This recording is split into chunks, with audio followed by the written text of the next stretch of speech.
Hello dear students, dual nature of radiation and matter class 12 physics CBSE board exam के लिए एक important question देखते हैं। Question कैसे सॉल्व करें।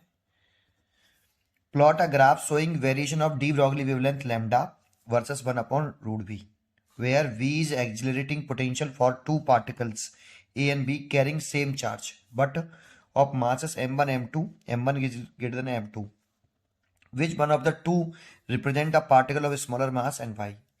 हमें ग्राफ बनाना है डी ब्रॉगली वेवलेंथ और 1 अपॉन रूट बी के बीच में दो पार्टिकल्स ए और बी के लिए। उन दोनों पार्टिकल्स के चार्ज सेम है बट मासेस डिफरेंट है। उस ग्राफ में हमें बताना है कि कौन सा ग्राफ स्मॉलर मास का है ना। ये बताना है, उस ग्राफ के अंदर बताना है कि कौन सा ग्राफ जो होगा वो स्मॉलर मास के लिए होगा और क्यों होगा, ये बताना है। देखते हैं क्वेश्चन सॉल्व कैसे करें। सबसे पहले डी ब्रॉगली वेवलेंथ लिखें मूविंग मेटेरियल पार्टिकल का। D Broglie wavelength of moving material particle. तो जैसा कि हम जानते हैं डी ब्रॉगली वेवलेंथ होता है एच अपॉन एम बी, ये, लेकिन हमें पोटेंशियल के टर्म में चाहिए। तो नाउ काइनेटिक एनर्जी जो होती है, काइनेटिक एनर्जी जो होती है वो होती है E K is equal to charge into potential difference. और का एनर्जी ले सकते हैं हम यहां से half M V square is equal to charge into potential difference. फिर हम यहां पर दो का इसमें मल्टीप्लाई कर लें तो M V square is equal to 2qv लिख सकते हैं। बोथ साइड में एम का मल्टीप्लाई करें तो एम वी का square is equal to 2m3v। मैंने दोनों साइड में m का मल्टीप्लाई कर लिया तो M B is equal to आ गया हमारा रूट के अंदर 2m3 इंटू वी।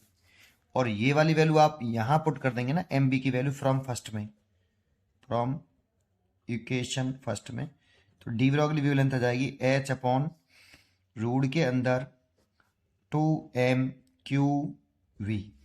ये देखो, अगर m और q का जो प्रोडक्ट है अगर कांस्टेंट है फॉर अ गिवन पार्टिकल के लिए, है ना, तो h तो यूनिवर्सल कांस्टेंट है। तो लैम्डा का इफ m और q का जो प्रोडक्ट है अगर वो कांस्टेंट है ना, तो lambda proportional to 1 upon root v ले सकते हैं।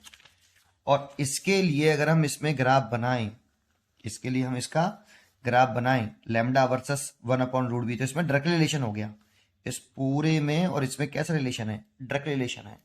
इसलिए ग्राफ बनेगा इसमें 1 अपॉन रूट वी और लैम्डा के बीच में जो ग्राफ बना वो स्ट्रेट लाइन है ना। ठीक, अब मैं इसमें क्या कर रहा हूं ना, इसके बाद देखो इसमें हम क्या कर रहे हैं, इसका स्लोप निकाल लें lambda theta, slope of the straight line, slope of straight line. तो देखो स्लोप ऑफ स्ट्रेट लाइन यहां लिखता हूं now, slope of straight line then tan theta is equal to perpendicular हो गया आपका ऐसे, तो ये लैम्डा हो गया, ये 1 अपॉन रूट वी हो गया ऐसे। तो परपेंडुलर हो गया आपका लैम्डा और बेस हो गया 1 अपॉन रूट वी, इसीलिए ये ले सकते हैं हम लैम्डा रूट वी। ये इक्वेशन भी 1 है ना, इसे 2 कह लेते चलो। And lambda is equal to H upon root के अंदर जो 2m3v है, इसे ऐसे ले सकते हैं हम ऐसे, और लैम्डा रूट वी इसका से मल्टीप्लाई कर लो। देखो ये दिख रहा है रिलेशन है ये वाला, lambda is equal to H upon root 2m3v, वो मैंने यहाँ उतारा, इसमें से इसका मल्टीप्लाई इधर कर लिया, is equal to H upon root के अंदर 2m3। ये equation number 3 from equation 2 and 3। इसीलिए टेन थीटा जो हो गया वो 2 और 3 से, देखो ये लैम्डा रूट भी है, ये टेन थीटा के बराबर है, और ये भी लैम्डा रूट भी है, ये इसके बराबर है, तो टेन थीटा और ये बराबर हो जाएंगे एच अपॉन रूट के अंदर 2m3। तो देखो ये स्लोप निकले आया स्ट्रेट लाइन का, इसको बोल सकते हैं हम slope of straight line, slope of straight line graph between lambda versus 1/√v में। ये अब अगर हम इसमें देखें तो पार्टिकल ए जो है उसका चार्ज q है और मास m1 है, और पार्टिकल बी जो है उसका चार्ज q है और मास m2 है, और इसमें गिवन है कि m1 बड़ा है m2 से।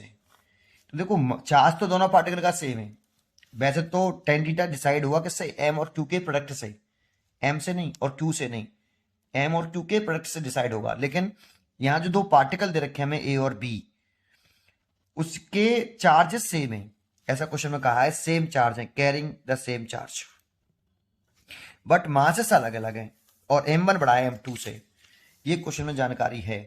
तो इसीलिए अगर हम यहां से देखें तो tan theta proportional to 1/√m हो जाएगा। तो जिसका मास लार्ज होगा, मास लार्ज थीटा स्मॉल, और ऐसा हुआ तो हम ग्राफ बनाएं 1/√v में और लैम्डा में, तो दो ग्राफ बनेंगे ऐसे ऐसे, और जिसका मास ज्यादा है ना, तो m1 बड़ा है m2 से, तो जिसका मास ज्यादा m1 बड़ा था, इसीलिए θ1 छोटा होगा और θ2 बड़ा होगा। तो ये θ1 है और ये θ2 है, इसीलिए ये m1 होगा और ये m2 होगा। ये पार्टिकल A का ग्राफ और ये वाला पार्टिकल B का ग्राफ होगा ऐसे, ये पार्टिकल A का, ये पार्टिकल B का। क्योंकि यहाँ पे आपको बस इतना ध्यान रखना, ये बात कॉन्सेंट्रेट करना, ऐसा नहीं मास से देख लेंगे ओनली, चार्जेस और मास के प्रोडक्ट दोनों से देखेंगे, बट चार्जेस सेम है यहाँ पे, इसलिए टेन थीटा किसके इनवर्सली प्रोपोर्शनल हो गया, रूट मास के, और मास ज्यादा होने पर टेन थीटा कम हो जाएगा। तो मास किसका ज्यादा है, m1 ज्यादा, उसका स्लोप कम आएगा, तो स्लोप उसका कम है, और m2 का ज्यादा है। ठीक, आपको उम्मीद करता हूं ये क्वेश्चन समझ में आया होगा। पढ़ते रहिए और खुश रहिए। Thank you.